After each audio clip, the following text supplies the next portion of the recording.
So welcome students.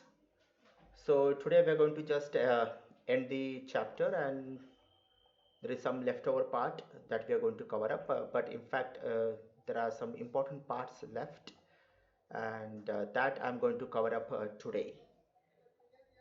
So this is almost all the last part of the chapter. They have told about how to use the comments and all. I've already explained you how to use the comments and using the hash character. Okay, so let me just switch straight away to Python. And first thing that I'm going to do is last time I told you that I'm going to tell you how to display the keywords. So for that, okay, you have to import a particular module, and for that you have to just type import. Now this I'm doing it in shell mode. You can do it in script mode as well.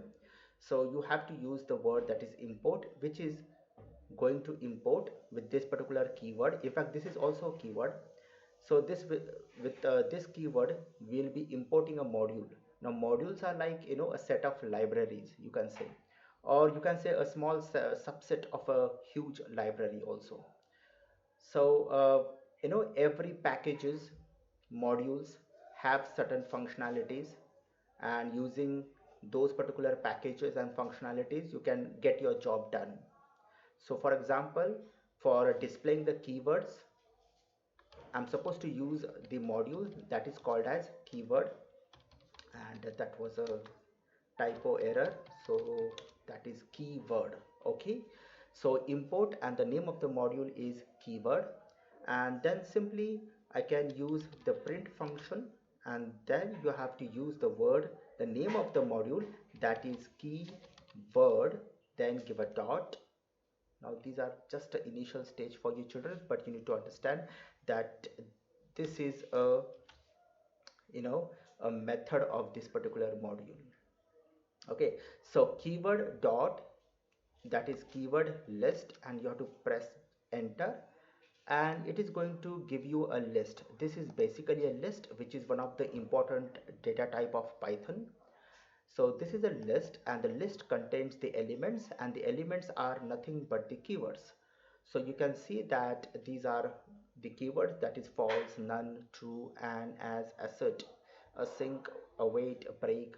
So we are not going to make use of all the keywords. We are going to just make use of certain keywords, because the keywords like async, await, and maybe you know even the yield or non-local.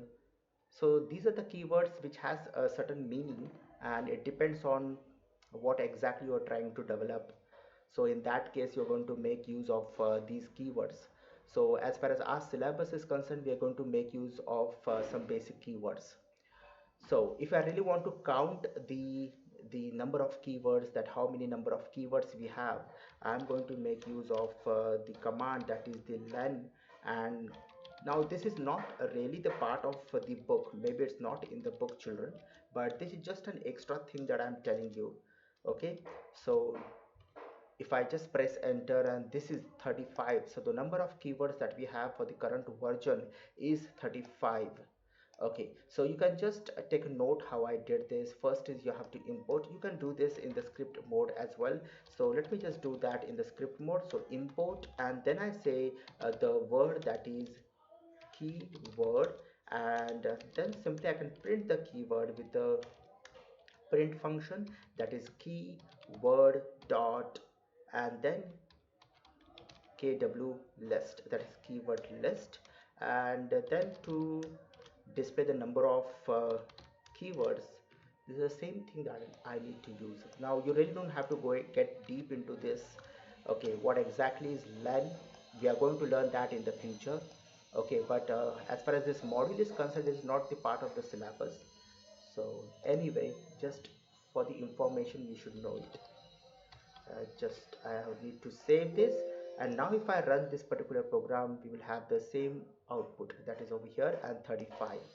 So you can give proper messages that the number of keyword, or something like the number of keyword, the number of keywords are, and then comma So this is going to give us a much better output. Okay, the number of keywords, that is 35. So these are the keywords and these are the number of keywords. I'm just counting. Len is just going to count how many keywords are there. Okay, so this is not really the part of syllabus, just an extra knowledge that I'm giving it to you.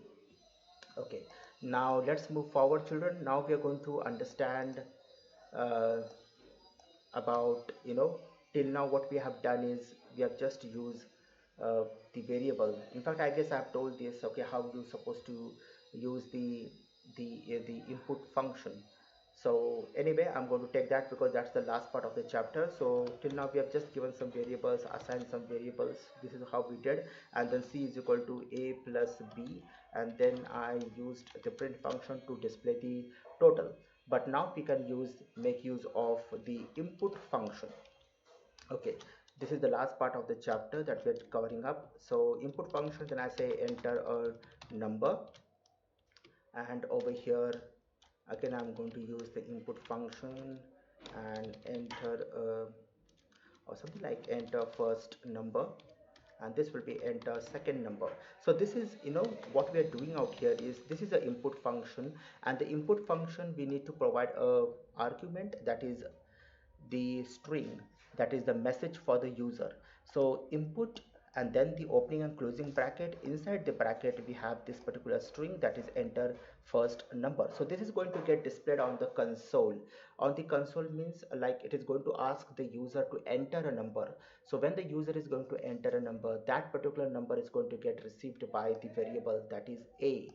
And then as soon as you press enter, the second line of code is going to get executed, and this is going to ask for the second number, and the second number will be assigned to b. And then c is equal to a plus b, and then we are going to print the total. So I'm giving some proper message, that is the total is, and then comma c. So now if I run this particular code, okay, it is going to ask me for the first number. It said 12 and 45, and the total it is saying that is 1245. So there is some problem. In fact, there is no problem, because this is how the input function actually works. Input function will take everything into a form of a string. So even if I give the number 12, the number 12 will be considered as a string. And then again the same thing happens for the b as well. So if I give a number, so it will be assigned to b, but that will be a string. And then what we are doing with the plus operator, remember the plus operator is used for adding two numbers. It is also used for joining two string, that is concatenating two string, and this is exactly what it is doing out here, that is it is joining two strings, that is a plus b. So the answer that we had is the two strings were joined together. Okay, to actually have the number as an input, I am going to put this entire function, that is the input function, inside the int function. So I again have used a new function, that is the int. Okay, and this is the opening bracket. So since this is the opening bracket, and this is a closing bracket, so the recent closing will be of the recent open. So this particular closing bracket is of the recent open, that was this one. So this doesn't have a closing bracket, so I have to provide that closing bracket, otherwise we're going to have an error. Okay, so what I did is I used the int function, that is int, and this particular function is used to accept a string, and that particular string will be converted into a number. Remember that not all strings are going to get converted into a number. The string which has numbers will be converted into a number.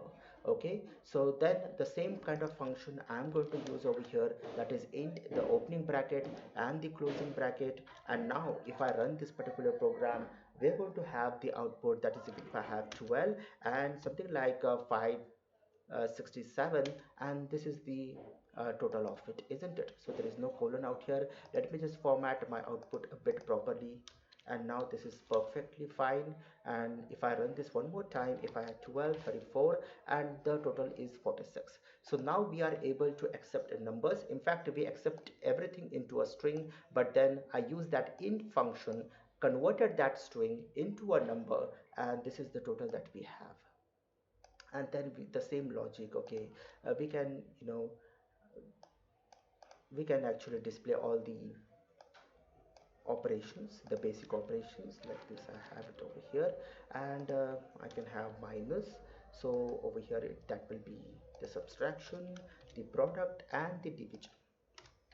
Now okay, let me just change the message. So this was the sum, and this was the difference, and this is the product, and the division. Okay, so this looks good to me now. And now if I give some number like 34 and 12, and this is the output that we have in front of us. So this is how you're going to make use of the input function. And then what we need to do is okay, let me just switch to the ebook. And the ebook says okay, over there just I went and I saw that they have made use of the prompt. Okay, this is how they have just asked you. This is an optional thing, but it's better to provide a message. Okay, and over here children, as far as the book is concerned, they have made use of a raw input, but this is the function that was in the previous version. But the current version that we are working on, that we have straight away we have the input function, we don't have the raw input. Okay, so make sure that okay, we have the input function. Okay, so this is what we have covered till now. And remember one thing, we are also supposed to learn about the flow charts. And today I'll just give a small introduction to the flow chart. And flow charts are important, when you are a beginner, because you really want to show how the the flow of the program is actually getting carried. So what exactly is a flow chart? It is going to show you the flow of your program, right? So there are certain symbols, and this is just a theoretical part that we do just to understand how the flow of the program is taking place. So just I will design a flow chart, and I will just tell you how the things are going to work. So this design that we have, okay, this particular design we are going to use for the start and stop design, the shape, this particular shape I'm talking about. Okay, so if I just say over here that is start, so this is going to be the start of the program. Okay, and then we have some connecting lines. The connecting lines are going to look like this, something like this. So I just give okay, so I'm going to design a flow chart that is going to be for addition of two numbers. Fine, so then we have one more, and that is okay, so do I have the shape? Yes. Okay, so this particular shape is used for input and output. Okay, and this is the only shape we are supposed to use. This is the start, and this is the shape that we are going to use for for some input and for output. So I will just simply say over here, now read a comma b. Now please remember, this is not a Python code, this is not some kind of syntax that we are using. It is just that it is a layman, if he reads this particular flow chart, so he will get an idea, okay, this is the start, and then we are reading a comma b, means we are reading some variables basically. And it is nothing to do with Python, it is just for your understanding. As a beginner, you should design flow charts just to come up okay how the flow of the program is going to take place. And that is why as a beginner you need to learn this.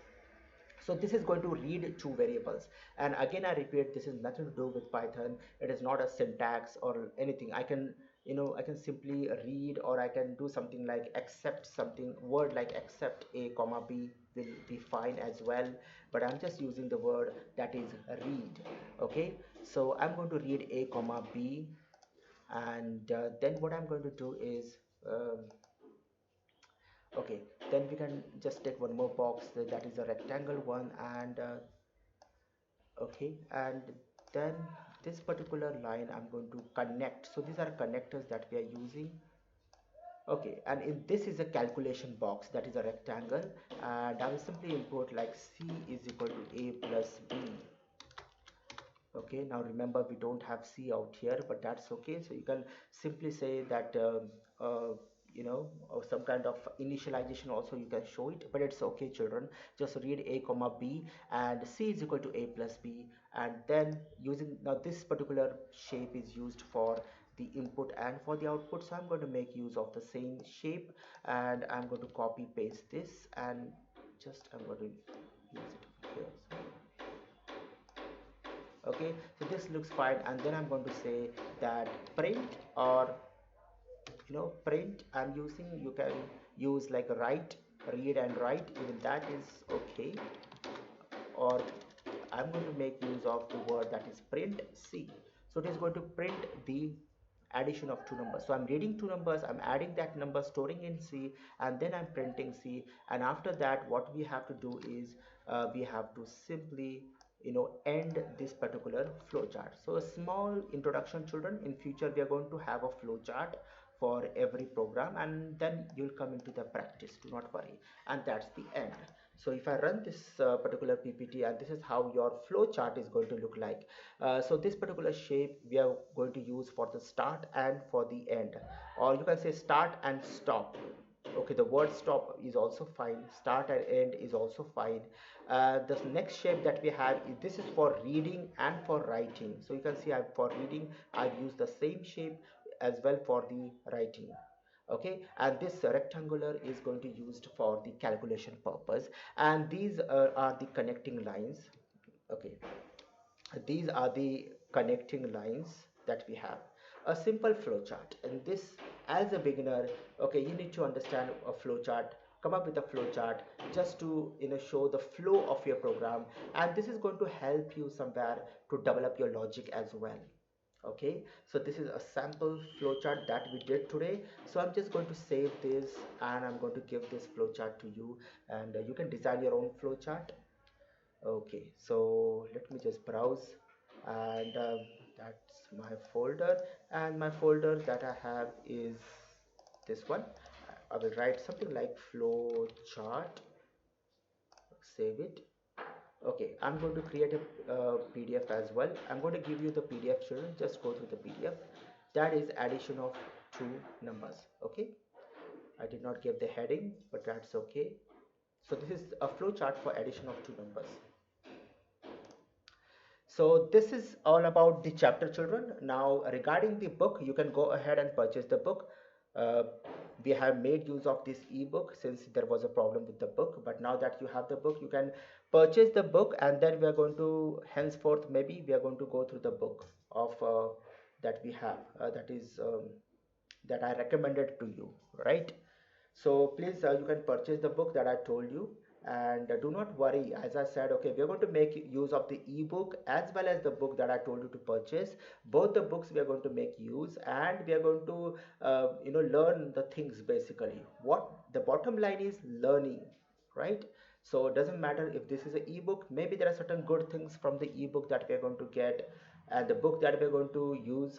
Okay, so it's all about knowledge. The bottom line is we should get knowledge. Okay, so henceforth, okay, we will be switching to that book. We'll be also referring the ebook. Do not worry. Okay, and my teaching normally goes, okay, I believe more of, you know uh, I believe in teaching the concepts rather than just reading out the lines. Okay, so this is a programming, and we need to understand the concept, implement the concept, only then you're going to understand it. Okay, so maybe we are going to refer, at times we're going to refer the book syllabus point of view, okay, where exactly we are. But it's not like daily we're just going to read out the book. We're not going to do that. We're going to implement things. Okay, so that's it, children, for today. We're going to meet tomorrow. Bye for now.